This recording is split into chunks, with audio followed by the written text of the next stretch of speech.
咳嗽痰多。大家好，我是中医全科主任医师曹桂琴。今天呢，我和大家共同探讨一下咳嗽痰多。接下来呢，我会通过一个患者的病例给大家做一个病案分析，大家呢一定要认真听。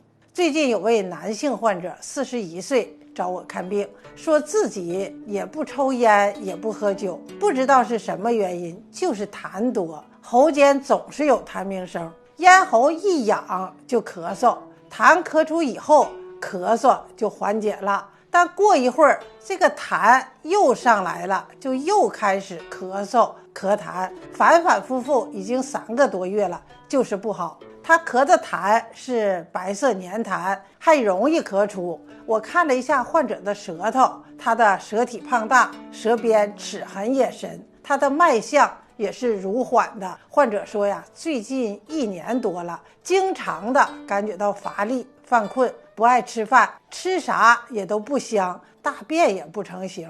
根据患者的脉证分析，患者的病位在脾和肺，脾为生痰之源，肺是储痰之器。患者是由于脾湿健运，痰浊内生，肺湿宣肃导致的痰湿困脾、痰浊阻肺症。用健脾利肺化痰的治疗方法，方要用6君子汤和止嗽散加减取到疗效。中医认为呢，痰是体内的水金不归正化所形成的病理产物，痰的产生与肺脾肾3脏的功能失调有关。肾居于上焦，主治解服部津液，如肺气瘀滞，治解无权，则津液停聚成痰。脾居于中焦，主运化，升清降浊，若脾运不健，则津液停滞而生痰。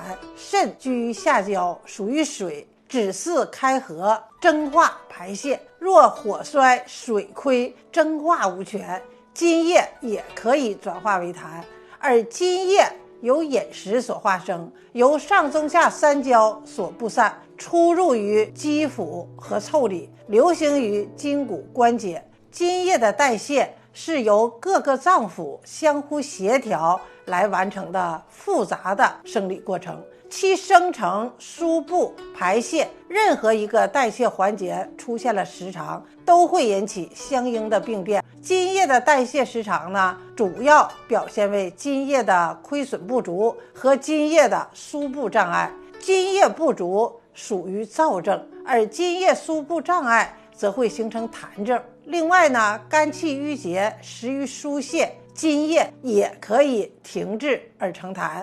痰成之后流于体内，随气升降，无处不到，或阻于肺，或停于胃，或蒙心窍，或郁于肝，或动于肾，或流窜经络而发生诸症。上述我所讲的治疗思路都是因人而异的，根据不同的症状、不同的体质，用药它也是不一样的，具体的症状还要具体的分析。本期的内容我就给大家讲到这儿，我们下期再见。